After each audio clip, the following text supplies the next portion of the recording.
I know sometimes I open these webinars with a real and true observance or holiday mention, and while some of you might find it cheesy, today I fully embrace that cheesiness as we are live on National Chatter Day. Yeah, how apropos. I knew we'd get a webinar to fall on one of those observations.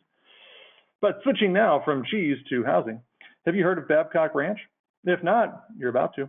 When Hurricane Ian ran over Florida in October 2022, it caused an enormous amount of devastation in the Sanibel Island, Fort Myers, and surrounding areas. Nearly 2.7 million Floridians lost power. However, one community stood resilient. That was Babcock Ranch. This master-planned, sustainable town just north of Fort Myers never lost power. So how did they do it? Well, here to tell us is Tom Hoban, President, Chief Investment Officer, and partner of Kitson and Partners. Tom has over 27 years of experience in the real estate industry, which includes a broad understanding of the capital markets. He helps set the strategic direction for K&P and is responsible for the financial division of the company. Now, Tom's going to give us a short presentation, and afterwards he's going to be joined by the creator and teacher of the Housing 2.0 program, Sam Rashkin. They're going to have a conversation about Babcock Ranch and the broader topic of resilience. But before we get started, we need to recognize our sponsors. The first is Panasonic Healthy Indoor Living Solutions. You know, they help builders across the country differentiate themselves with powerful, code-compliant, and cost-effective indoor air quality solutions that provide a safer environment for homebuyers. And we also have LG, who is the leading proponent of the electrification movement. And they're proud to pave the way with arguably the broadest portfolio of home electrification products, from air-to-air and air-to-water heat pumps for HVAC, water heaters, clothes dryers, and washer-dryer combos, to advanced energy storage systems, EV chargers, and super efficient appliances, including the industry's first Energy Star certified induction cooktop. LG's innovation and technology will help us promote decarbonization and collectively create a better life for all. Now, during the course of today's presentation and discussion, you can submit questions for Tom and or Sam. Simply use the questions box inside the GoToWebinar control panel. I'll review those questions and ask those on your behalf after the discussion. Now, here to say a few words is Sam Rashkin. Hey, thank you, Mike, and welcome, everyone. I wanted to start this one off before I hand it off to Tom by letting you all know this is a first for us. We're doing what we call housing leader discussions. There are various players in the industry, developers, builders, and other architects who are just pushing the industry to the next level. And they're learning and gaining knowledge that we believe should be shared with the rest of the industry. So these are not like normal presentations. What we normally do when we bring in a housing leader for this discussion is we'll start off with them giving a short background about their project and why it's unique. And then we'll jump into discussions and really dive into what's really behind their motivations to be upfront leading the industry. So today I'm very excited. We have a really amazing new development. We're not so new anymore, Babcock Ranch, and Tom Hoban's here to kind of inform us about everything they're learning. So with that introduction, I'm going to hand it back to Tom. Then he and I will have a discussion. Hey, thanks everyone. Here's Tom. Thank you, Sam, and thank you, Mike, as well. It's a pleasure to be here. And Sam, thanks for inviting me. It's a real honor. I've got a lot of respect for you and what you've done to help move the industry over your career. And even the time you spent at Babcock Ranch was very, very valuable to us. So I appreciate you bringing me into this conversation today. Happy to share a little bit of background. I'll be pretty quick because I think the main thrust is for Sam and I to have a good chat. But just to lay the foundation, Kitson and Partners, we can advance the slide. We're a real estate developer here in the state of Florida. We've got roots back to the early 90s as a company, and over the course of that history, largely master plan community focused for that entire run. We were Northeast based originally, made our way to Florida in the mid 90s for a couple of projects, and decided to really kind of drop anchor here in Florida and get very focused on the state, just given the growth down here and given the pro-development mindset of local government, just a much more conducive place to do our business than the Northeast. We really migrated from the Northeast to Florida mid 90s, and by the early 2000s, we're really dedicated to Florida. I came down and joined Sid in 2003. He and I have been partners ever since. We're very proud of what we've done. We've been able to assemble an incredibly talented advisory board here. You can see at the bottom of the slide who have been very influential to us over the last 15 years in helping us achieve things we otherwise would not have on our own, opening doors, helping us drive strategy, and really think through pros and cons of building a new town, which is what Babcock Ranch is. Next slide, please. So Babcock Ranch, what you're looking at here is, you'll see on the right a green and red colored area. The two combined were the original Babcock Ranch, which was 91,000 acres. We bought that back in 2006 from the family, the Babcock family, who had owned this land for 100 years. And the family was in the agricultural business, the forestry business, the mining business, and the cattle business. And they worked a working ranch here on the property. And we bought the land back in 2006, and I'll get to it on the next slide. We knew that the state of Florida had a keen interest, you can go back, had a keen interest in the land because the land was a missing piece between Lake Okeechobee in the center of the state and the Gulf of Mexico or Charlotte Harbor Basin on the west coast to a natural corridor. They were looking to create a wildlife corridor across the state of Florida, and this was the missing piece. So we knew the state was very interested in buying this land. The state was trying to buy this land from the family. We stepped in and got it done and turned around and sold 80% of it. So 73,000 acres of the 91,000 acres was sold to the state of Florida and Lee County, which is the area you see in green. And we were left with the red area there, which is 18,000 acres to build Babcock Ranch. And if you look at this map, what you'll see, again, for those that aren't familiar with Florida, but there's an inset map on the lower left-hand side of the page there that shows where Babcock Ranch is with the logo on it, so you can get a better sense as to where it sits within the state. Within that specific region, we're about 20 to 30 miles, depending upon what you call the coast, because the coast has the Charlotte Harbor Basin, but the Gulf of Mexico obviously is further west. So we're about 20 to 30 miles inland. And if you looked at a topo map of Babcock Ranch, what you'd find is that we're about 20 to 30 feet above sea level across the property as well, which for most people in the country doesn't sound like a lot, but here in Florida, which is pretty flat, flat as a pancake, that's a virtual mountain here in the state. So we have some pretty good natural resiliency to us, given our location inland and the topography of the site being 20 to 30 feet above sea level. Next slide, please. This next slide illustrates what I was talking about earlier. If you look at the insert on the upper left-hand side of the slide with the red rectangle, you see on the right-hand side of that red rectangle, that's Lake Okeechobee, big body of water here in the center of the state. And then if you look to the left-hand side of that rectangle, that's the Gulf of Mexico and the Charlotte Harbor Basin. Babcock Ranch sits right in the middle of that and was the missing piece that the state of Florida was looking to connect the lake to the Gulf for that natural wildlife corridor. So that really helped us as a catalyst helping us get this deal over the goal line back in 2006. Next slide, please. This is a zoom in of the 18,000 acres that we ended up owning after the sale to the state. And what you'll see there is just a master plan. It's a master plan that has entitlements for 19,500 homes and 6 million square feet of commercial space. Should be home to about 55,000 people when all is said and done at build out. Today, we've got about 11,000 people living there today. The areas on the bottom, you'll see purple, orange, and pink.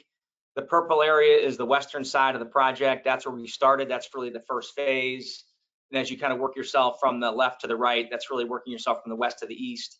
You'll see that orangish yellow in the middle. That's the second phase. And then on the far right-hand side in pink, that's the third phase of Babcock. If you look north up top in the yellow part, that's our solar farm.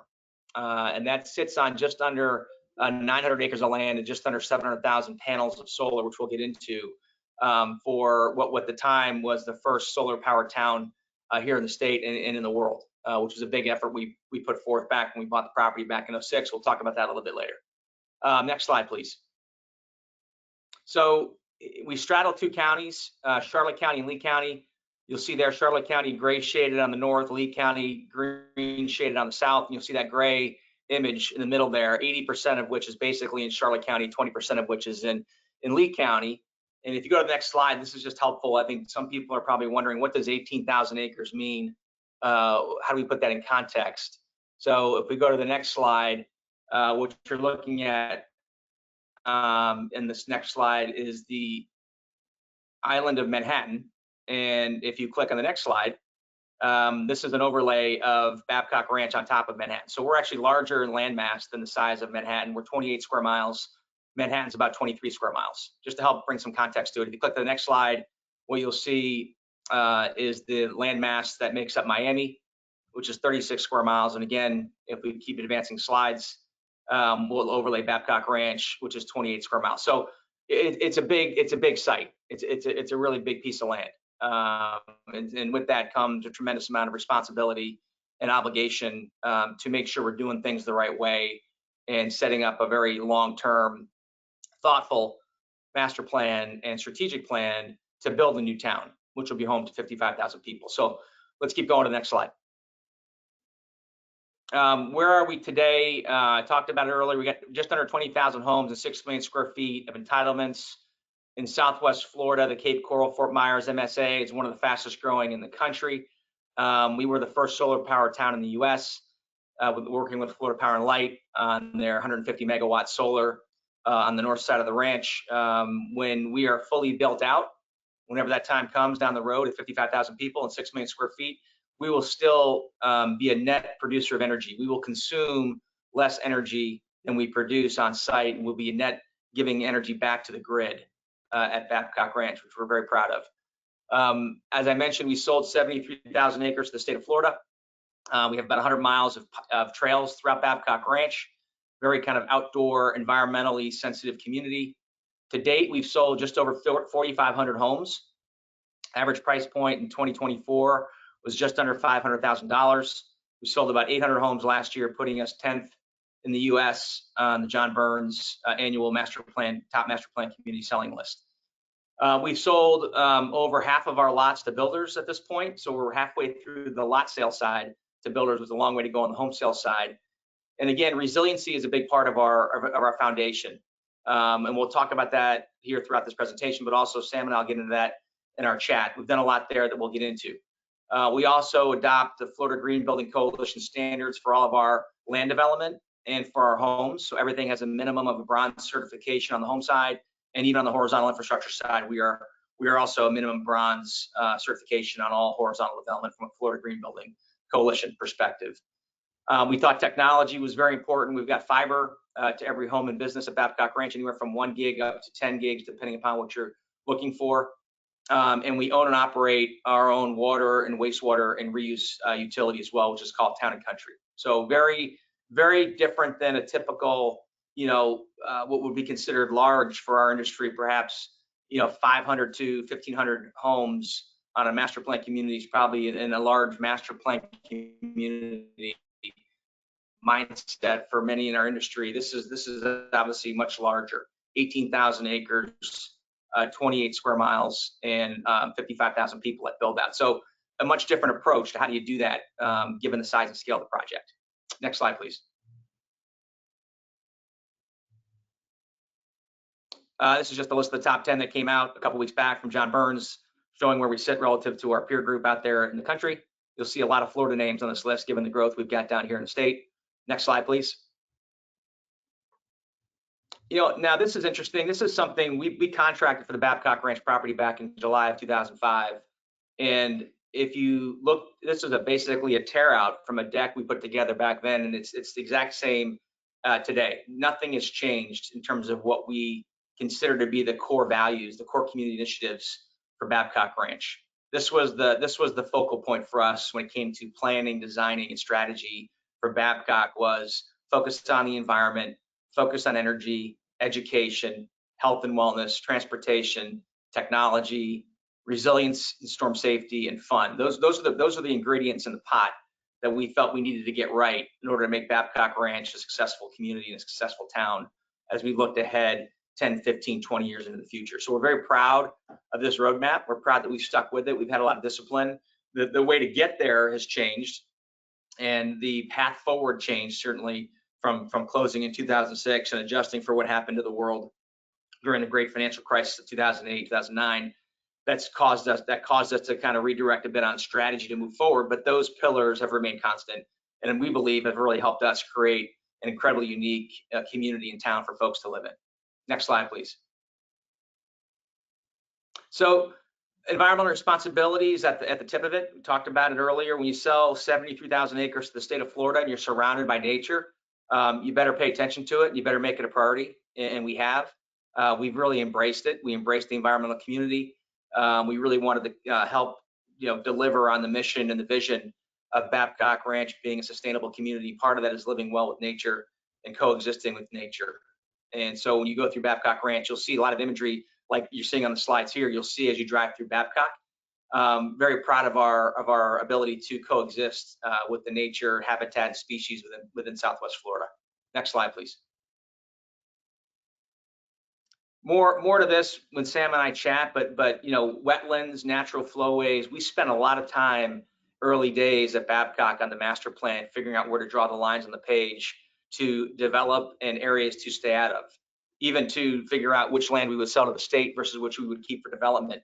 We sold 80% of the land to the state for permanent preservation. Of the 20% we kept, which was the 18,000 acres that we currently own, roughly half of that is also in preservation, so 9,000 more acres in preservation. So when you step back on a 91,000 acre site, 90% of it is in permanent preservation. And a big part of that was looking at the actual old maps from hundreds of years ago of the flowways, natural flowways of water on the site and how water moved across the site. And really wanted to maintain that.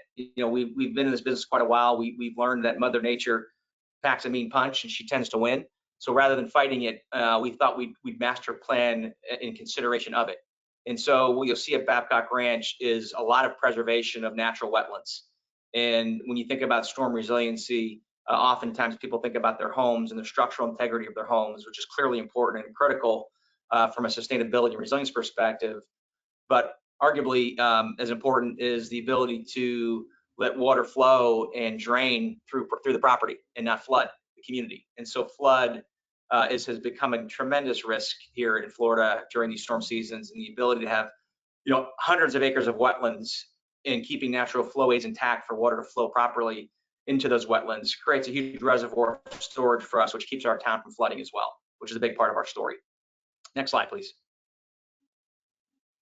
This is an example of us not just staying out of the wetlands to be sensitive to them and preserve them, but actually investing back in them. And as I mentioned earlier, the family had done ag work, farming, cattle, timber, et cetera, and impacted the land through that business. We, again, looking back at the maps, we were trying to find these natural flowways, and we reinvested into restoring those wetlands with building weir systems to help put the water back where it originally was and flowing accordingly. And so what we've been able to do is rehabitat different pockets across Babcock Ranch to bring that ecosystem back to life, which creates a long-term, vibrant water flow, water management system as well. Next slide. This is a picture of our Florida Power and Light Solar Energy Center. Again, I mentioned earlier, sits on roughly almost 900 acres of land and just under 700,000 panels of solar photovoltaics. It also has, which you see there in that picture in the lower left, which was the first of its kind back in 2009 when we agreed to do this. This was a solar to battery storage facility, which gives us the ability to redistribute power when the sun is not out. So when the sun goes down at night on cloudy days, this part of the solar array enables us to redistribute power for about 4 hours, thanks to the solar battery storage technology at Babcock Ranch. Next slide. This snapshot of kind of some of the areas of focus when we talk about environmental sensitivity and sustainability. We talked about being the first solar powered town. I just mentioned the solar plus storage system. I've talked about the sustainable water management system. We also have what we call a continuous monitoring and adaptive control stormwater management system, which is basically all of our lakes at Babcock Ranch are interconnected, and we connect to the NOAA, which allows us to do predictive analytics when storms are coming into town, i.e. hurricane season, storm season. Those predictive analytics can help us figure out what type of rainfall is coming, what that's going to do to the water levels in Babcock Ranch, and we can move water around through our integrated system to, again, help mitigate flood risk throughout the community. So very proud of that. I talked about the Florida Green Building Coalition, the building standards, and general environmental respect for the land based upon the way we've done our master planning at Babcock Ranch. Next slide. So hitting the nail on the head here, Mike mentioned it, Sam mentioned it in the intros. You spend a lot of time and effort in the early days planning and engineering and designing to help set your community up for success. And certainly when you're coastal or down in Southwest Florida, Southeast Florida, you're thinking about storm activity. And we did a lot of that back in 05, 06, and for the next decade, planning and designing. And you never really know for sure until you're tested. And we got tested pretty significantly back in 2002 when Hurricane Ian came into town. And hit the next slide, please. And as Mike mentioned in the introduction, what you're looking at here on this slide on the top is the map of Hurricane Ian. You'll see a yellow star in there for signifying where Babcock Ranch is located. You can see it's right in the middle of that path. Hurricane Ian just devastated Southwest Florida back in 2022. Ravaged Fort Myers Beach, Sanibel Island, Captiva, continued moving northeast and came right across Babcock Ranch and sat on top of us for 8 hours.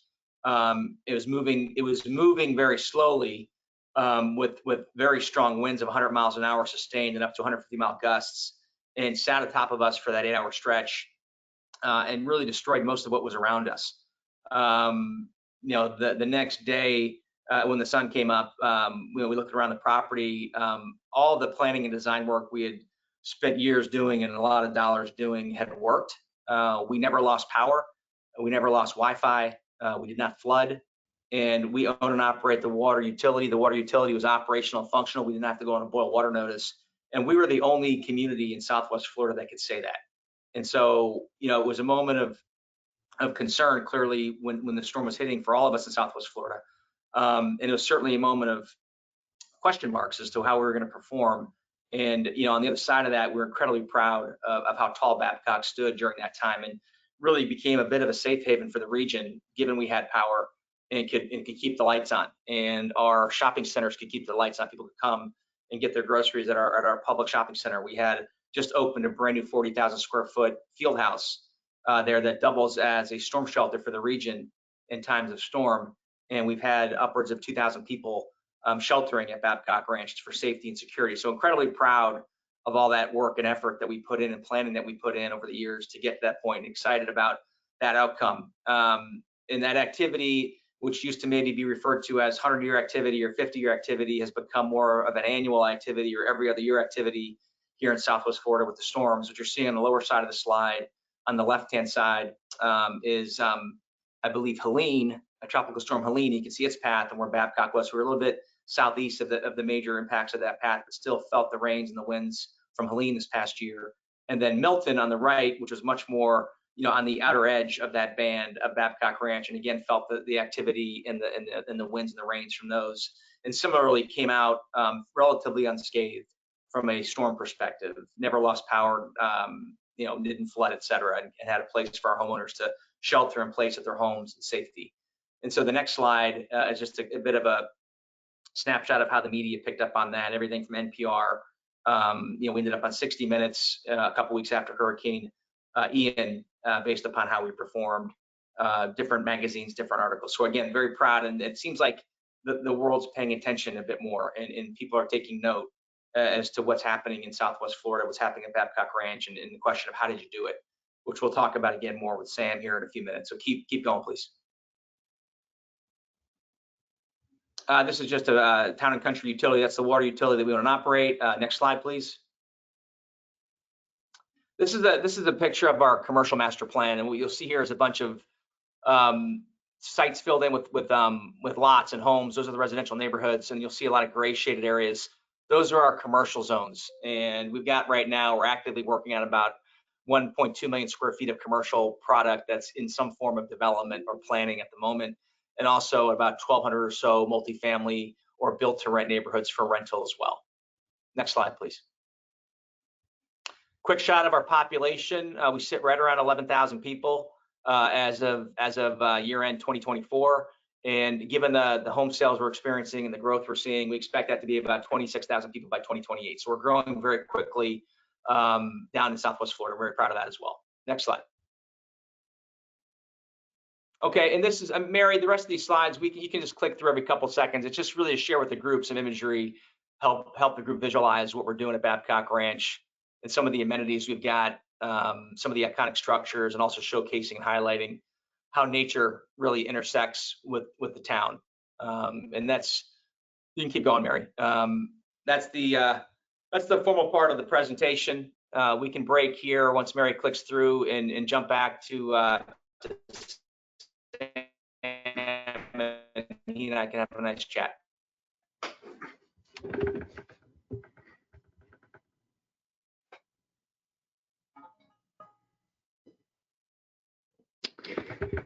Boy, that was a great intro.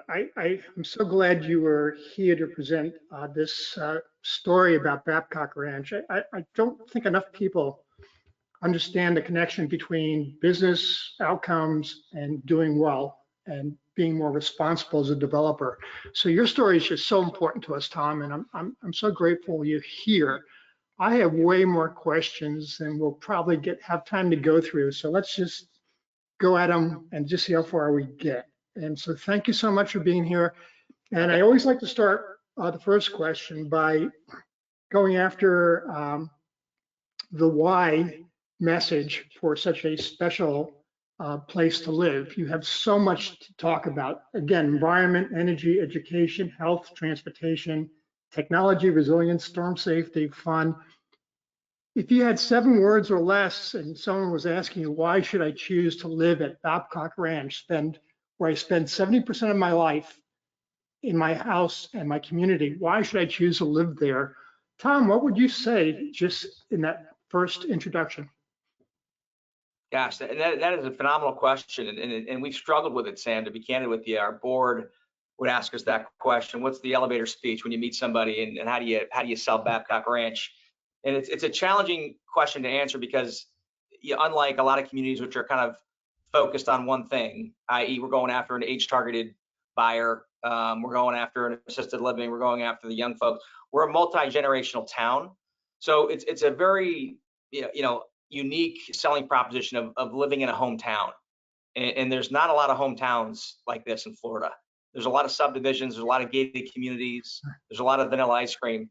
But there's not a lot of differentiation. And so if you really want to live in a town, a multi-generational town where grandparents and grandkids live in different communities and neighborhoods within that town, that's rooted in sustainability, innovation, and environmental stewardship, Babcock's a pretty good place for you. Like you said, schools, shopping, healthcare, medical, recreation, hiking trails, biking trails, health and wellness, all that's there. And that a lot of those things that are there transcend that generational divide, right? Those are things that all generational aspects and demographics are looking for, maybe differently, but they're all looking for that and prioritizing that. So we like to say that. We also like to say that it's a place to live where you have peace of mind.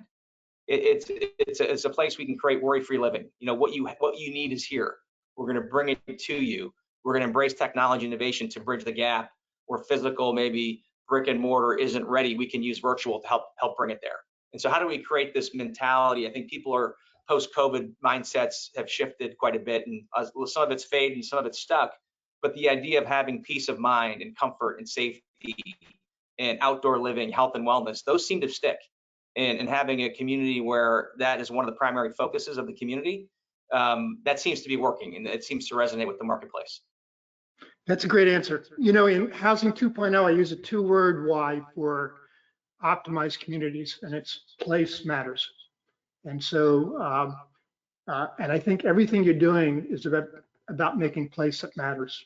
Again, all your key components, all that. So that's great. I think, that's the soul-searching exercise any enterprise has, is to get to the core of why they exist and be able to have a simple way of just sharing it. So that's great.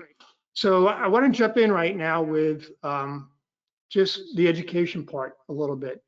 That's a big deal that you were the lone community standing, and not just standing with resilience. When I say resilience, there's disaster resistance during the event, and then there's resilience after the event, the post-event resilience. You had both, and you went through a great background. If you would just highlight from the presentation, what do you think were the most compelling measures that Babcock Ranch used to optimize resilience and get that kind of result, that kind of amazing success resisting storms? What would you think are the most Yeah. important features? Yeah, that's another great question. It's gosh, and it's like 15 years in the making, because we've been at this for so long. And so, I would say there's so many pieces to it, Sam, but when you think about and I agree with you 100%. There's kind of the resilience of the storm itself, and how do I survive the storm successfully? Then there's the aftermath of the storm, and how do I live my life once the storm, passes by? And so those are two areas of focus we've had. And there's some fundamental things, right? There, if you really want to try to break it down and try to make it simple, I touched on the geography of Babcock Ranch. So our location is obviously is a big assist for us. We're inland and we're upland, and not everyone can say that in Florida. So we've got that going for us. Beyond that, the ability to typical developer will come in and look to mitigate as much wetland as they can to create upland, because that's where they get their revenue, by creating upland that can sell land to a builder or build an income producing asset. And so there's a lot of mitigation of wetlands, which takes away storage and takes away, pervious materials and puts in impervious materials, which creates bigger issues on flooding. So I'd say location, geography of the land. I'd say the embracing of the wetlands, investing into creating more wetlands through our weir system to create more storage for water. Those are two pretty big things that we had going for us, that we kind of embraced right out of the gate. Power, right? Power is a big deal. And we courted Florida Power and Light for years. We started courting them in 2005 when we contracted for Babcock Ranch. We closed in 2006. We kept that courtship up, chasing them. They agreed to come in and do something special at Babcock in 2009. But given the market and given they're a regulated utility, they're not allowed to build new utilities unless it's at the least cost option, which was natural gas for a long time. So it wasn't until 2015 where solar became at par cost with natural gas, we could start building solar. And so having that relationship with the local utility for a project this size and scale is incredibly valuable and incredibly helpful to helping you create that sustainability, resilient path. And interestingly, when Irma hit, I want to say it was 2020, and Irma was a very similar storm to Ian. Wasn't quite as intense, but a similar path right over Babcock Ranch. At the time, we had virtually nobody living at Babcock Ranch. We hadn't really kind of gotten into our groove yet selling homes, and we lost power when Irma came through, and we couldn't understand it. We had the solar field up the way, and we spent all this time and effort in that with Florida Power and Light. We met with Florida Power and Light to explore what happened here, guys. What happened? Why did we lose power? How do we problem solve? How do we further harden the grid here, the infrastructure around Babcock Ranch, to ensure that when the next Irma comes through, we have a better result? And to their credit, they rolled up their sleeves, they got creative, they engaged with us. It was a very partnership-minded approach, and they continued to harden, the infrastructure and harden that energy grid around us to make sure that we had, risk mitigants in place to help give us a better chance of keeping our power intact when things like that hit. And sure enough, 2 years later, Ian came in, and that lesson learned from Irma seemed to pay some dividends off when Ian hit. So there's a lot there, Sam, but I think recognizing where you are in the footprint of the region, not looking at your wetlands as just a place to kind of mitigate and create uplands for revenue, embrace it and figure out how to incorporate them into your plan for these moments of time that happen in these regions. Having relationships with the utility company are a big deal in helping us get there. Having everything buried underground, that's obviously a huge risk mitigant. Everything's underground, right? So we're not, all the poles, the transmission lines from the solar down to the substation at Babcock Ranch, that's not subgrade, that's on big transmission lines. Those are all concrete. Those are all hardened for storm, for storm and for wind. So once it gets to the substation, it hits Babcock substation, everything thereafter is underground. So the risk is getting from, whatever that utility is to our substation. And once it gets to our substation, we've taken that risk off the table by getting underground. So all those things came into play. They're all part of the ingredients in the sauce that help make it work. And again, I'm saying it simply, but that's 15 years in the making, to do that. It's not an easy lift. And certainly size and scale, increases the magnitude of the need, right? We got to think utility scale type stuff for Babcock Ranch. So 15 years in the making is such a stunning statement, because 15 years ago, So little of this was on the radar screen for most people, and yet it was such a high priority for you. So maybe speak a little bit about what were the cultural makeup of the team at Babcock Ranch. What was in the culture that enabled such a forward-looking priority and commitment to it and investment in it? How that happened? It was just, you were so ahead of the curve in Yeah, getting it's rid of funny. such a. Funny you say that, because it's 100% true, and I think I don't think we really appreciated it at the time as much as we did as, post closing. We started talking to people and what are you talking about, right? Like, the term ESG didn't exist back in 2006. Even when we said sustainability to people, they'd say, what does that mean? What's sustainability mean? So the world has come this way, thankfully. I think the world's moved towards understanding and recognizing that there's an importance to it. The simple answer, Sam, I think I showed that map earlier of Manhattan. When we were getting down the road to getting close to buying it and closing on it, I think the sheer magnitude and scale of it, even stopped us in our tracks a bit. So, gosh, we have a tremendous responsibility to do this the right way. We have an obligation to do this in a way that doesn't have a negative impact on those around us. And in fact, if we can figure out a way to make it a positive impact on those around us, we could really be, changing the game here. And so we did spend a lot of time with the environmental community. Folks at, Eric Draper, who was the president of the Audubon Society, became somebody we counseled with quite a bit. The WWF, the Florida Fish and Wildlife, even the Sierra Club, who challenged us originally, once they heard our vision and understood what we were doing, actually came and supported us and advocated for us. So I think bringing that environmental community in helped change the game a bit for us and gave us some good perspective and insights as well. And then I think, our board's incredibly influential. And I think they've helped push us to places we otherwise wouldn't have gotten. Jeb Bush, who's, one of his passions is education, coaching us to lead with a school in the first phase of Babcock Ranch was unheard of, for a developer to do with nobody living there. And yet we did it, and the school was sold out overnight with demand, and helped us bring more homes in out of the gate. So it turned out to be a pretty good decision. Larry Burns, former head of General Motors R&D for years, pushing us on the transportation side to embrace autonomous vehicles, and ended up helping us become the first community in the state that had autonomous shuttles running back in 2018 as a test pilot through the community. So I think, we've had that guidance and perspective from others as well. But really the call was really just, gosh, if we're going to do something that's going to have 55,000 people, we need to embrace trends, look ahead. What does the future look like? Not what does the past and present look like. Tear off the rearview mirror and start looking at the windshield. Where are we going, and how do we start package protecting and somewhat trying to future-proof around it from a planning perspective, knowing it's all going to change and it's all going to evolve, but plan for flexibility and adaptability. But those key tenets that I put up there in that one slide, that's not rocket science, right? I mean, that's just kind of looking at what makes. You said earlier, Sam, we're huge proponents of placemaking, and think about where you live, places you've been and vacation, restaurants you've been to, whatever it is. Certain places resonate and certain places don't. And what did you like about those places? Why did you choose to live there? And when you stack up those things I listed on that slide, we felt like those would be things, if we could get those right, we'd be satisfying the needs of the masses to live there. And part of that's just being thoughtful, being sustainable, embracing change, and putting your innovative thinking cap on.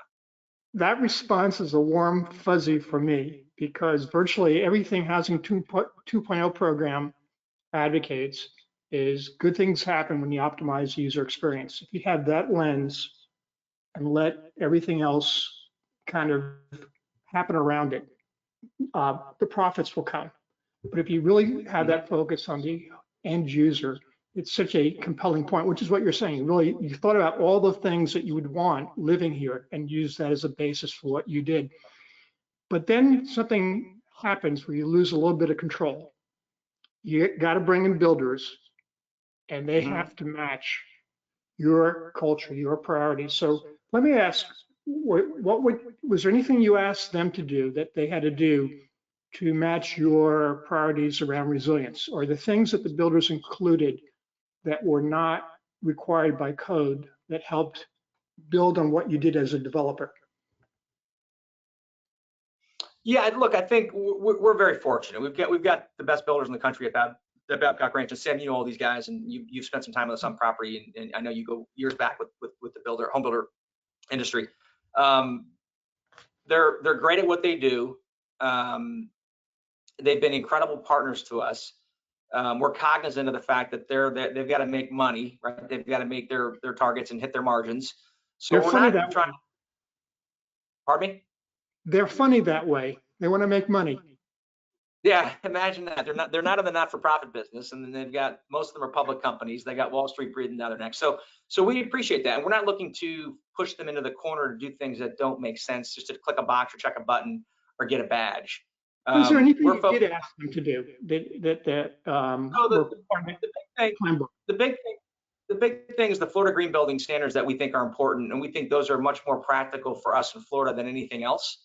And embracing those, understanding those, and making that the standard. That's the base. That's the minimum, right? It's the bare minimum. Everyone's going to be bronze, bare minimum, and that's not an unreasonable position for us to take. And the builders agree with that. I think when you build in South Florida, which is where we are, and all these builders build in those regions, the codes are pretty stringent in South Florida. It turns out the codes work. You know, when you look at what happened, you know, back when, but pardon me? It's a good point. You know, the codes have come a long way. Codes have come a long way. So structurally, you know, if you build a code, you're going to be in pretty good shape with your home. If you do Florida Green Building standards, you're going to be slightly better than that, which is where we are.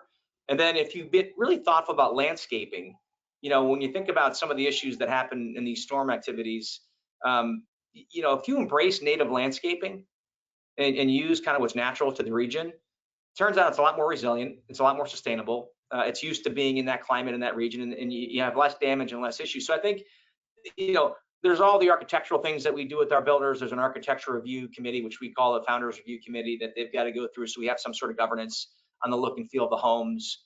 But the big thing is, guys, you know, Florida Green Building standards have to be kind of baseline bronze no matter what. Be thoughtful with your landscaping. Let's not be bringing in exotic, you know, materials that don't really belong in Florida because they're not going to sustain and survive. Those are two big ones. Turns out when we started peeling the onion on innovation, and Sam, you've been part of this with us, we find that at the corporate side of these home builders and the public side, there's an incredible amount of thought and effort that's going into what the future of home building looks like. And they spend a lot of time thinking about this stuff. What they don't spend a lot of time doing is putting it in the field. And so what we've been able to do is, I think, bring a sandbox to the lab and get it out of the lab. And we've said to the home builders, hey, we're open for business with innovation at Babcock Ranch. If you've got something that you've been exploring in corporate from an R&D perspective, but you're looking for a place to showcase it, test it, experience it, come to Babcock. You know, let's do it here at Babcock Ranch. And we've seen the builders respond to that. You know, we did Innovation Way. We helped you were there, Sam, in 2019, we hosted an innovation workshop with our builders to see how we could push the envelope. Back to your point, to improve the homeowner's experience. How does living in this home feel better if we can do these things? And what is that? Air quality, water quality, safety, security, materials, sustainability, HERS ratings, HVAC bills, all these things that could help improve the experience of the homeowner. How do we help push the envelope and bring some of those things into Babcock Ranch? And so we landed on Innovation Way, which is a street in Babcock where D.R. Horton, Pulte, and Lennar came in and built innovative homes with different building materials, processes, and systems to showcase maybe the direction that the industry was heading, which we were excited about. That was a really great, you know, outcome for us.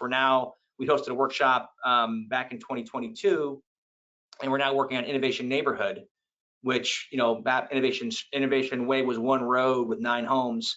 Now we're moving towards Innovation Neighborhood, which will be, you know, 50 to 100 homes that we're looking to further amplify innovation and user experience, homeowner experience in those homes. And we're still exploring that. That's great. And let me ask you, was there any response when you get so much publicity about the resilience and performance after Ian? Do you think insurance companies are recognizing and aware of that? And is there a pathway to where you have better access and better premiums in the future for the residents, or is that just too big a challenge given the bureaucracy of the insurance industry? Yeah, you're hitting a really important nail on the head. So to answer your question, I would say there is awareness and recognition that something's happening at Babcock that's different. And if you look at a heat map of claims, in Southwest Florida and you see flaming hot red, white heat in one area that's blue and cold, you wonder what's going on there. So we have gotten a lot of inquiry from the insurance industry. We've hosted a lot of insurance companies at Babcock Ranch to educate them on what we're doing. And there's a lot of capacity and interest in it. And we'd love to be a catalyst to help influence a change in terms of how master plan communities get developed and how that risk quotient changes with thoughtful design, et cetera. We haven't yet seen the benefit, Sam, of, hey, by the way, your premiums are X% lower because you've mitigated the risk. So it hasn't made its way into the underwriting yet. It needs to. The industry's got to get away from this macro data underwriting and get into the micro data. And if you look at the micro data, I think just objectively, obviously I'm a bit biased being a Kitson and a Babcock, but just the pure risk quotient of underwriting a risk of insurability at Babcock Ranch is significantly less than it is down the street. And so we have to figure it out. We're working on this actively. We're proactively working on this with the insurance industry to try and crack that code. It is very bureaucratic, right? And it's not easy. And you know that world better than most. But we're working on it. It's important. We do believe we should see the benefit of that, and our homeowners should see the benefit of that by choosing to live at Babcock Ranch. Yeah, and building on that, I think the mortgage underwriting process is just a risk business as well.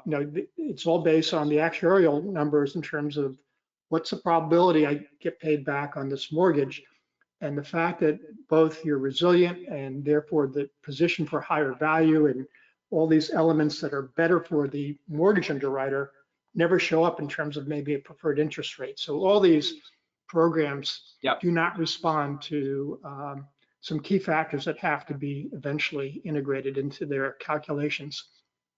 Yeah, agreed. I think there's a whole thread there you're pulling, Sam. That's maybe it breaks beyond resilience, but just when you have something of this size and scale and you can design it and plan it the right way and you can bring in innovation and technology as part of that infrastructure, you can change the way you think about services and what the cost of those services are. So i.e. taxes. So there's a very big thread of just how do you think about this differently such that you can deliver a higher quality experience at a lower cost? Can I give you a higher quality home at a lower cost? Can I give you a higher quality experience at Babcock Ranch at a lower cost? And that's a big picture idea that we've been pushing on. It's hard. It's not going to happen overnight, but we're chipping away at it. That's great. And let me ask you, if you had to estimate what % of home buyers come to Babcock Ranch that are pre-wired, recognizing the resilience and all the value that you've built into it, that's really invisible because you can't see health, you can't see resilience, you can't see storm safety and even energy savings. So they're not pre-wired coming in. What percent do you think are pre-wired to come there because those are such significant advantages living there? Do you think it's a small percent, a medium percent, a high percent? No, Sam, you'd be surprised. It's a very high percentage. There's an incredibly knowledgeable home buyer base. I'd say, let me back up. I would say about half of our home buyers are coming from somewhere in Florida.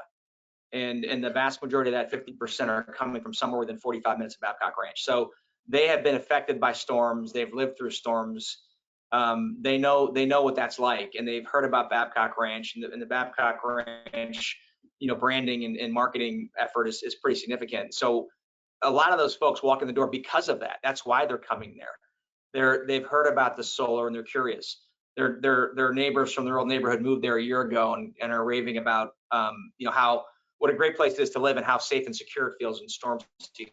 So I think the word's out there. On the other half that are coming in that aren't Florida, the majority comes in from the Northeast and the Midwest. And the word's out there as well. It's not as pronounced as it is here locally, but I think there's a bit of with the whole 60 Minutes, CNN, Forbes, all these things that the media outlets that hit it that go global, the story is more well known than you'd think. And I think that outdoor health and wellness piece is a big part of that. The solar is a big calling card. People are curious about seeing the solar. They want to go up there and see it and understand it. But I would say that resilience, sustainability, and outdoor lifestyle seem to be the things that resonate the loudest with the marketplace. When you poll our homeowners as to what drove you to show up here to shop, that's a big part of the story for sure. So the sales axiom goes, when value is understood, price becomes much less important.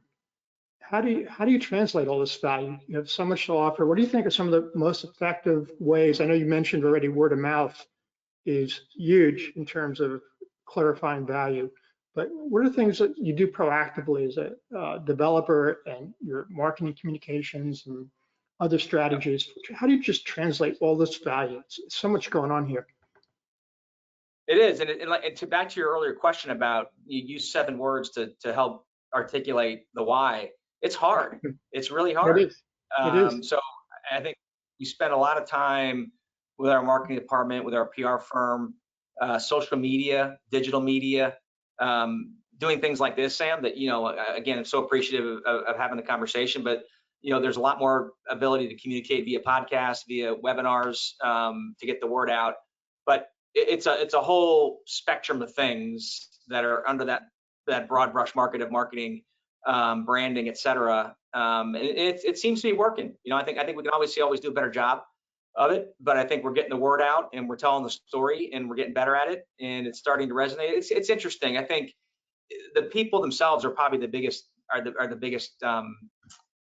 tools for us. Having the homeowner testimonials, because they're very specific. The testimonial and the persona of the family with 2 or 3 kids that have the kids going to school at Babcock Ranch is very different than the couple who retired and moved here from California 2 years ago. But they're equally as impactful in the marketplace. So I think getting those stories out there, which we've been working on doing as well, is a very helpful tool. Yeah, I always train to the concept that when you build a great user experience, you have an amazing new sales force in terms of your buyers. And so how do you train them to be your sales force? Is there anything you do to help them provide testimonials, or do you give them, for instance, their utility bills, or do you showcase the unique resilience performance of your community versus all the others to share with their friends and neighbors? Or is there anything you do proactively to help them tell your story? We do. So typically, if you're building somewhere, you're not typically the town. You're the developer in the town. And so, when we've got every home at Babcock as part of our POA, we've got everybody's contact information. And so communication's a lot easier with respect to messaging and whatnot. So we are in constant communication with our homeowners, educating them on nature, educating them on health and wellness, educating them on resiliency, and how to properly prepare for storms. It's an incredibly unique dynamic. There's no excuse if you live at Babcock Ranch and have an email address, which everyone does, and or a cell phone number, which most everyone does. We are in touch with everybody daily, weekly, monthly, and not in an obnoxious way, but more of a our click rates are pretty high. Like we have like a 75% open rate on our communication, which is like through the roof. So I think we've got a bit of a homeowner base that's really interested and curious and wants to learn and wants to know. And we'll host sessions down in Founders Square, which is what you're looking at in this picture here on the screen, which is our big public green on the lake. We've got some facilities there that we host different things. So it's a very daily, weekly communication stream, Sam, that we're trying to stay in front of and keep in front of with our homeowners. We have an app. The app that we've got for the town also helps communication. So it's communication, and it's a lot easier to do it when you control the town than when you're just a developer in a town. Yeah, like I said, I think just training your sales force when you do that, it's great. And you must provide really good actionable content that makes them open it up and not click on it. So you must do something really special there, that there's information they want to have, and you give them other information they should have to know why they made such a good choice.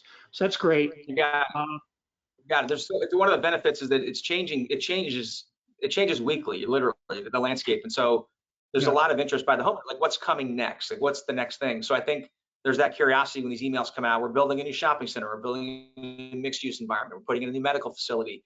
We're expanding the school. And so we have about 1.2 million square feet of commercial property that's right now under development and planning.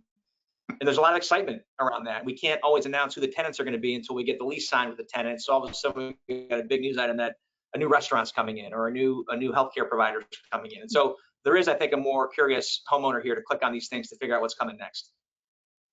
So, we're getting to the end of the hour. I want to make sure I get this question in. and see if you can answer it. Let's say Sid and yourself were given another 18,000 acres to do a whole new project and you start from scratch.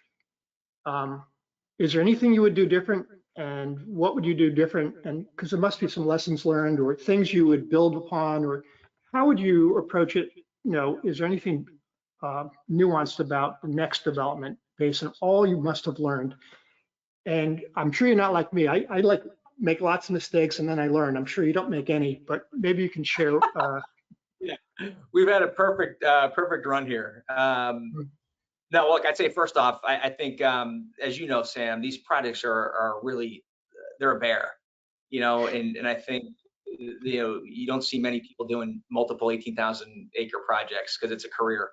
But I would say to your question, I think there are more takeaways and lessons learned having been through this experience at Babcock Ranch that we could apply to a 500 home community, a 1,000 home community, a 2,000 home community. That's probably more pragmatic in terms of what we would do next. And I do think, you know, this idea of having a really strong vision, you know, for what you want and where you're going are critical. And having, I'd say, the discipline combined with flexibility, because that may sound contradictory, but I think you've got to be disciplined in the vision, but flexible in how you get there because things change so quickly. And I think you have to surround yourself with expertise that isn't your expertise. So you can't be all things to all people. And I think so when I think about a Florida Power and Light as an example, being a strategic partner, when I think about Lee Health Memorial, which is the biggest healthcare provider in Southwest Florida coming in, Tampa General coming in from Tampa, you know, Lumen coming in for the fiber. We had TransDev come in for the autonomous vehicle. I think you've got to surround yourself with third parties that really buy into that vision and want to be a part of it. To do something of this size and scale, it's really difficult to do on your own. And I do believe that having a board of independent thinkers who aren't biased towards your vision per se, but are there to poke holes in it and keep you on the right path, that's almost like having a conscience, you know, alongside of you to help guide you and keep you out of the trouble and help steer you towards where you can be more productive. Those are all things that we learned and stumbled into along the way, Sam, that weren't always on the board initially, that I'd say have really helped, you know, the trajectory of Babcock Ranch be what it is. And speaking of doing well by doing good, do you track just how much properties have appreciated for the buyers in Babcock Ranch? Is it about the same as Florida? Do you think it's higher? Do you think, you know, do you think the market's responding to all these incredible benefits from the development?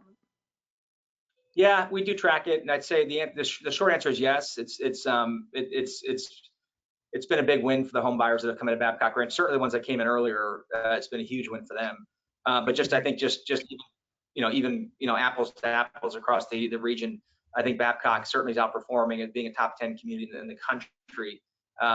You know, and we got there pretty quickly. You know, we didn't sell our first home until 2018, and so we went from not being on the top 50 list to being in the top 10 pretty quickly. And I think that's kind of a different way to answer your question. I think there's a lot of demand out there, and they're coming for the right reasons. And you know, to your point, I do think we need to really also focus on more workforce housing as well. And we are, I think, to truly be sustainable, we need to make sure that our service industry and our first responders, our teachers, our police, and our firemen, the folks that really support the town, can afford to live in the town. You know, we don't want to be a town that has, you know, a certain demographic that has to commute 30, 40 minutes to get to the town. We want to make sure that that town can accommodate the socio-demographic that we need in the town. You know, and so I do think you got to celebrate the fact that homes are appreciating for those that have bought homes, but also keep your eye on the fact that we need workforce housing for those that haven't bought in Babcock Ranch yet and are wanting to come into Babcock Ranch. A comment and a question. First, the comment would be, I want to also recognize that a development 30, 35 miles inland from the coast appreciating is a huge thing, you know, because obviously everyone normally is trying to get as close to the water as they can. So the fact that that is happening is very significant. But the question is, how do you do that? How do you provide workforce housing? What tools are you using to make that happen? You know, right now what we're doing, we're building a 246 unit single family rental community called the Flatwoods. Single family homes, 3, 4, and 5 bedroom homes. So we have just on our own, we've just earmarked, 15% of those homes to be workforce housing. And so we've gone into our school. It's a preferred employee program. So if you work in our school system, in the Charlotte County Police, or Charlotte County Fire, those are the preferred employers that can show up at the Flatwoods and get a preferred rate on their rental for that home. So that's an example of what we're doing. We're also working with our builders to provide product on the more affordable side as well, not capital A affordable, but the workforce housing side. So we're looking at AMI, Sam, and we're trying to figure out how do we create rental options and for sale. But I think there's a much easier path to get rental options available on the AMI in the region and give people a home at Babcock Ranch they can afford. So what I'm going to do, Tom, respect your time. We're at the hour. Great feedback. I can't thank you enough.